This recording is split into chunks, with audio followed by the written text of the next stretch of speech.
A graça e paz, irmãos, vamos a mais um devocional. Se inscreva nesse canal, dê o seu joinha, compartilhe esse canal. A nossa reflexão hoje vai no Evangelho de Mateus, capítulo 24, no versículo 15 e seguintes, onde nós temos uma passagem de que Jesus fala, que todos nós interpretamos como a grande tribulação. Diz assim: quando, pois, virdes o abominável da desolação de que falou o profeta Daniel no lugar santo, quem lê, quem entenda, então os que estiverem na Judéia fujam para os montes. Quem estiver sobre o eirado não desça a tirar da casa coisa alguma. Quem estiver no campo não volte atrás para buscar a sua capa. Ai das que estiverem grávidas e das que amamentarem naqueles dias. Orai para que a vossa fuga não se dê no inverno nem no sábado. Porque nesse tempo haverá grande tribulação, como desde o princípio do mundo até agora não tem havido e não haverá jamais. Não tivessem aqueles dias sido abreviados, ninguém se salvaria, seria salvo. Mas por causa dos escolhidos, tais dias serão abreviados. Irmãos, há um debate teológico, nós sabemos, a respeito desta grande tribulação e do momento em que esta grande tribulação viria. Mas o que nós vamos refletir hoje não é necessariamente sobre esse debate teológico. Nós vamos refletir hoje sobre uma perspectiva trazida pelo reverendo Hernandes Dias Lopes. E é uma perspectiva muito interessante para todos nós. No seguinte sentido: quando nós normalmente lemos a grande tribulação, ela vem depois do princípio das dores. O princípio das dores, em Mateus, no início do Evangelho de Mateus 24, capítulo 24, nos fala de comoções sociais, nos fala de comoções globais, geológicas, naturais, de sofrimentos que os cristãos teriam, sendo martirizados e coisas assim, como testemunho do Evangelho do nosso Senhor e Salvador Jesus Cristo. E nós temos essa grande tribulação, que é um momento de intensificação, digamos assim, dessa tribulação que já existe em nossos dias. Mas o que eu gostaria de trazer é a perspectiva que o reverendo Hernandes Dias Lopes nos traz. E essa perspectiva é interessante. Por quê?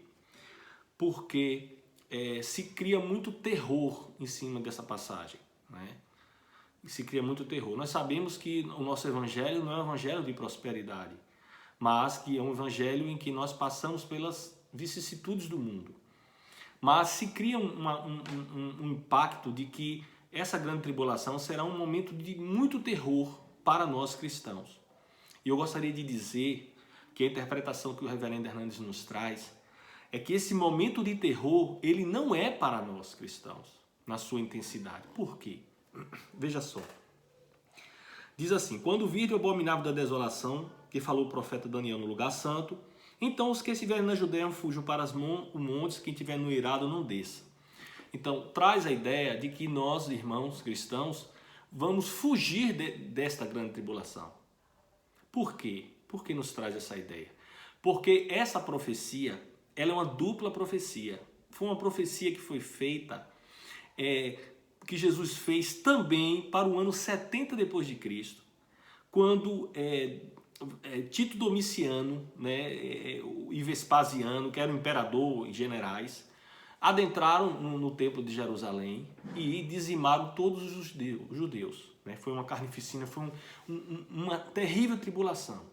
As ruas de Jerusalém vinham enxurradas de sangue, as mulheres os filhos, os ventres eram rasgados, enfim, foi uma coisa muito terrível. Mas o que o reverendo nos traz é que esta passagem, ela se aplica ao ano 70 depois de Cristo, não necessariamente aos cristãos. Ela se aplica ao povo judeu, como juízo por ter rejeitado o Messias. Tanto é que Jesus, quando entra em Jerusalém, ele chora, e diz: Jerusalém, Jerusalém, que rejeitas os profetas e apedreja os que te são enviados. Como eu gostaria, como uma galinha, de pegar todos os pintinhos debaixo de minhas asas. Aí ele diz: não me verás até que bendito que venha o nome do Senhor. E em outra passagem também Jesus disse, quando ele estava andando né, sendo crucificado, e as mulheres chorando, eles dizem: por que choras? Chorai por mim, né? Chorai pelos vossos filhos, porque se ao madeiro verde faz isso, imagina o seco, né? Com a presença de Deus está acontecendo aquilo, imagine Israel sem a presença de Deus. Então, irmãos, essa perspectiva é uma perspectiva de juízo mundial, global. Não vejo, a gente não vê, segundo essa interpretação do reverendo Hernando Dias Lopes, uma perspectiva de juízo para a igreja, até porque o juízo da igreja já foi exercido em Cristo.